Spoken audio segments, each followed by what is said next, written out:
নমস্কার বন্ধুরা, আমি সুমন। আজ আমি একটি নতুন সিরিজ শুরু করতে চলেছি, যেটি হবে সম্পূর্ণ জ্যামিতি সম্পর্কে। যাদের কোনো জ্যামিতিতে ডাউট আছে তারা এই ভিডিওগুলি দেখে ক্লিয়ার করে নিতে পারো। ইঞ্জিনিয়ারিং ড্রয়িং সম্পর্কেও আমি কিছু বলে দেবো, সেইখান থেকেও আমি বিভিন্ন ধরনের বেসিক লেভেলের ইঞ্জিনিয়ারিং ড্রয়িংগুলো আমি শিখিয়ে দেবো। যাদের যা প্রবলেম হবে তারা সেটি এখান থেকে দেখে নিতে পারেন। আর তোমরা যারা ছোট্ট বন্ধুরা রয়েছো, তোমরা কমেন্ট করতে পারো। আপনারা কমেন্ট করতে পারেন যে ভিডিওটি কেমন লাগলো, এবং আপনাদের অবশ্যই কোনো ডাউট থাকলে আমাকে অবশ্যই কমেন্ট করে জানাবেন। আমি নেক্সট ভিডিওতে এই টপিকেই বানাবো। তাহলে দেরি না করে শুরু করা যাক আমার এই নতুন ভিডিও। প্রথমে আমি বেসিক জিনিস থেকে শুরু করব। বেসিক জিনিসটি হলো বিন্দু। আমাদের অনেকের বিন্দু কনসেপ্ট আছে, আবার অনেকের নেই। যাদের নেই তাদের জন্য আর একবার বলে দিচ্ছি। বিন্দু হলো এমন একটি জ্যামিতিক আকার বা চিত্র যার কোনো দৈর্ঘ্য, প্রস্থ, উচ্চতা নেই। দৈর্ঘ্য, প্রস্থ, উচ্চতা বলতে আমি জাস্ট একটু উদাহরণ দিয়ে বোঝাই। যার কোনো হাইট নেই। আমরা অনেক বিভিন্ন ধরনের চিত্র দেখি যার হাইট আছে, একটা লেন্থ আছে, আর চওড়া আছে। যেমন আমি যদি এটাকে দৈর্ঘ্য বলে থাকি, এটা প্রস্থ, আর এটা উচ্চতা, এরম কোনো কিছুই নেই, তাদেরকে বলা হয় বিন্দু। অর্থাৎ বিন্দু মানে একটি জাস্ট পয়েন্ট, ইংলিশে পয়েন্ট বলে। এইটি একটি বিন্দু। যেমন যদি কেউ জেনে থাকো, এটি একটি পিক্সেল, একটি ছোট্ট পিক্সেল। এই ছোট্ট পিক্সেলটি হচ্ছে একটি বিন্দু, যা কোনোভাবেই উপর দিকেও নেই, মানে তার কোনো হাইটও নেই, যার এদিকে লেন্থ ওয়াইজও নেই, বা সেটি এদিকে চওড়াও নেই। এইটি হচ্ছে একটি বিন্দু, যার কোনো আকার আছে কিন্তু এর কোনো উচ্চতা, দৈর্ঘ্য, প্রস্থ কিছুই নেই। এটিকেই আমরা বিন্দু বলি। বিন্দুকে আমরা চিহ্নিত করি একটি নাম দ্বারা, একটি অ্যালফাবেট দ্বারা। একটি অ্যালফাবেট মানে আমি এখানে এ নাম দিতে পারি, বা আমি এখানে বি নাম দিতে পারি, কিন্তু কখনোই বি, এ এরকম দুটি করে নাম আমরা একসাথে দিতে পারবো না।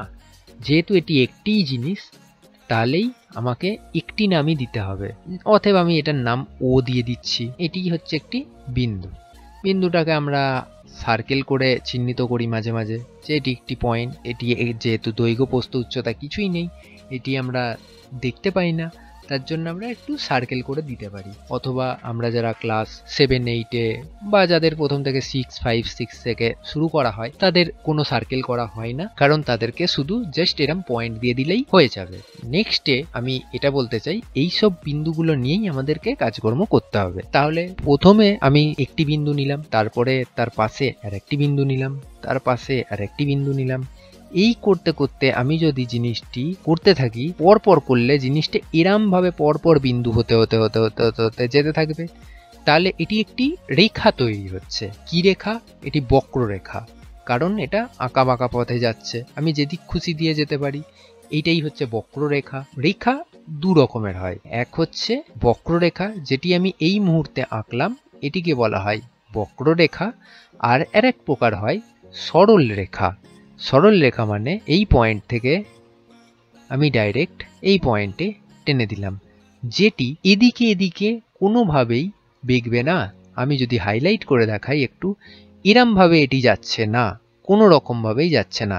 ধরলাম এইখানে সরলরেখা তো অতিরিক্ত বিন্দু দিয়ে তৈরি, এটাও অনেকগুলো বিন্দু দিয়ে তৈরি। তাহলে এখান থেকেও অনেকের কোশ্চেন আসতে পারে যে একটি রেখার মধ্যে কতগুলো বিন্দু থাকে। অবশ্যই অসংখ্য, কারণ এখানে একটা থাকতে পারে, এখানে একটা থাকতে পারে, এখানে একটা থাকতে পারে। এখানে এইটুকু এরিয়ার মধ্যেই আমার কয়েকশো কোটি বিন্দু আছে। তাহলে এই পুরোটার মধ্যে কতগুলো থাকতে পারে? মাথার ওপর দিয়ে যাচ্ছে, তার মানে অসংখ্য আমরা বলে দেবো। কিন্তু শেষ পয়েন্টগুলিতে, মানে একদম আমার এই শেষ পয়েন্টে আমার একটাই বিন্দু থাকবে আলটিমেটলি। যে কোনো জিনিস শেষ তো একদিকেই হয়, তারপরে বিন্দু নেই বলেই সরল রেখাটা আমার এগোয়নি। তার জন্যেই আমার শেষ পয়েন্টে ধরলাম এখানে একটি বিন্দু আছে, আর এখানে আরেকটি বিন্দু আছে। আমি আরেকটু বোঝার সুবিধার জন্যে এই চিত্রটাকে মুছে পুনরায় করছি। এবার ধরলাম এখানে একটি বিন্দু আছে, আমি ভেতরের বিন্দুগুলো নেবো না, আর বাইরে একটি বিন্দু আছে। তাহলে একটি সরল রেখা এ প্রান্তে একটা বিন্দু পাবো, আবার এই প্রান্তে একটা বিন্দু পাবো। তার মানে দুটি বিন্দু দিয়ে একটা সরল রেখাই হবে। আবার আমি কোনো সরল রেখা এর ওপর দিয়ে আঁকতে পারবো না, এর ওপর দিয়ে আঁকতে গেলে এর ওপরেই পড়তে থাকবে, যাকে ইংলিশে ওভারল্যাপ বলে এবং বাংলায় বলে উপরিপাত। কিন্তু আমি এর মধ্যে দিয়ে দুটো বিন্দু দিয়ে, এই দুটি সেম বিন্দু দিয়ে হাজারখানেক বক্ররেখা করতে পারবো। একটা এরকম, একটা এইরকম, একটা এরকম, কিন্তু আমার বক্ররেখা তো দরকার নেই, তাই আমার শুধু সরল রেখাই দরকার। সরল রেখা নিয়েই আমরা নেক্সট স্টেপগুলো করতে থাকবো। তাহলে আমরা দেখলাম সরল রেখার লাস্ট প্রান্তে মানে শেষের দুই প্রান্তে একটি বিন্দু এ এবং একটি বিন্দু বি। আপনারা আপনাদের মতন নাম দিতে পারেন। এবার সরল রেখাটা আমি কি নামে ডাকবো? বিন্দুকে তো আমি নাই এ নাই বি এরকম নামে বললাম, সরল রেখাকে ডাকবো এই দুটি পয়েন্টকে একসাথে বলে। মাঝখানের গুলোকে আমরা কখনোই ধরবো না, আমরা এইটাকে বলবো এইটাকে বলবো, আমি এদিক থেকে এদিকে বলি বা এদিক থেকে এদিকে বলি, তাহলেই আমার হবে সরল রেখা বলা। অর্থাৎ আমাকে যদি সরল রেখা বলতে হয় তাহলে আমি লিখবো এ বি সরল রেখা অথবা বিসি সরল রেখা। এই দুটি সরল রেখা একই সরল রেখা, এ বি মানে এদিক থেকে এদিকে, বিসি মানে এদিক থেকে এদিকে, একই ব্যাপার হবে। নেক্সট যেটি আমি বলবো সেটি হচ্ছে তিনটে বিন্দু নিয়ে। প্রথম একটি বিন্দু দিয়ে একটি বিন্দুই হলো, দুটি বিন্দু দিয়ে একটি সরল রেখা হলো, বা অনেক অসংখ্য বক্ররেখাও হতে পারে। আমাদের বক্ররেখা নিয়ে কোনো কাজ কারবার নেই, তার জন্য আমরা বক্ররেখা ধরবো না। এবার যে সমস্ত আমাদের লাগবে সমস্ত জিনিস সরল রেখা দিয়েই হবে। নির্দিষ্ট একটি দূরত্ব আছে, দুটি বিন্দুর সব থেকে কম দূরত্ব যেটি সেটি একটি সরল রেখাই করতে পারে, তাই আমরা সরল রেখা নিয়েই করব। তাহলে এবার আমরা নেক্সট স্টেজে আমরা তিনটে বিন্দু ধরবো। ধরলাম এখানে একটি, এখানে একটি, র্যান্ডমলি এখানে একটি, নাম দিয়ে দিই এ, এটার নাম দিলাম বি, এটার নাম দিলাম সি। এবার যে কোনো দুটি বিন্দু দিয়ে আমরা একটি করে সরলরেখা আঁকতে পারবো, নয় এ বি, নয় বি সি, নয় সি এ, যে কোনো একটা আঁকতেই পারবো। তাহলে আমরা প্রথমে ধরলাম এ বি কে ফার্স্টে জয়েন করলাম, এ বি কে জয়েন করলাম, একটি সরলরেখা পেলাম, সি বাইরে ঘুরছে। এবার যে কোনো একটি আমি জুড়ে দেবো আরেকটির সাথে। যখন এই রকম তিনটে বিন্দু দিয়ে দুটি সরল রেখা আঁকলাম তখনই এদের নিজেদের মধ্যে এরা একটি কোণ তৈরি করবে, এইটিকে বলা হবে কোণ। কোণকে আমরা তিনটে বিন্দু দিয়ে চিহ্নিত করি, মানে কোণ আমরা এইভাবে তিনটে বিন্দু দিয়ে দুটি সরল রেখা হবে, দুটি সরল রেখা একটি বিন্দুতে ছেদ করবে, সেটিই হবে মেন কোণ। আর এই মেন কোণটাকে বলতে গেলে দুটি সাইডের বিন্দুগুলোকেও আমাকে বলতে হবে, কারণ এইখান থেকে যদি আর একটা সরল রেখা এসে মিশতো তাহলে এর নাম যদি ডি হতো, তাহলে এইটাও তো একটি কোণ তৈরি করতো, কিন্তু এখানেও তো বি কোণকেই কেন্দ্র করে করা হচ্ছিল। অতএব তো দুটো জিনিস তো এইটা আর এইটা তো সম্পূর্ণ আলাদা। কোণ মেন তৈরি হলো বি এতে, কিন্তু আমাদেরকে বি কোণকে বলতে গেলেও এ বি সি বা সি বি এ এইভাবে বলতে হবে। কারণ আমরা প্রথমেই ধরে নেব একটি পিঁপড়েকে এইখানে ছাড়া হলো, যদি আমি এই মাথায় ছাড়ি, এর তো দুটো মাথা, এইটা একটা মাথা, এইটা একটা মাথা, আর এইটা পুরোটা ওর একটা যাওয়ার পথ। এইখানে যদি আমি পিঁপড়েটাকে ছাড়ি, ও ফার্স্টে যাবে বি এর দিকে, তারপরে বি থেকে যাবে সি এর দিকে। তাহলে কিরমভাবে দাঁড়ালো? এ বি এবং সি কোণ। বা আমি যদি পিঁপড়েটাকে এদিকে নিতাম তাহলে এটা হতো সি বি এ। এবার তোমরা বলতে পারো যে পিঁপড়েটাকে ছাড়তে আমি এখানে পারতাম, কিন্তু পিঁপড়েটা নেই এদিকে যেত, নেই এদিকে যেত, ও যে কোনো একটা সরলরেখাকে কমপ্লিট করতো। ও যদি এখানে পৌঁছে যায়, ও কি আর সি এর দিকে যেতে পারবে? ওকে আবার এদিকে আসতে হবে, আবার এদিকে আসতে পারবে, আর এই মাঝখানে কোনো পথ নেই। ও তো হাওয়ায় উড়ে উড়েও এখানে যেতে পারবে না, পথ তো শুধু এইটুকু করা।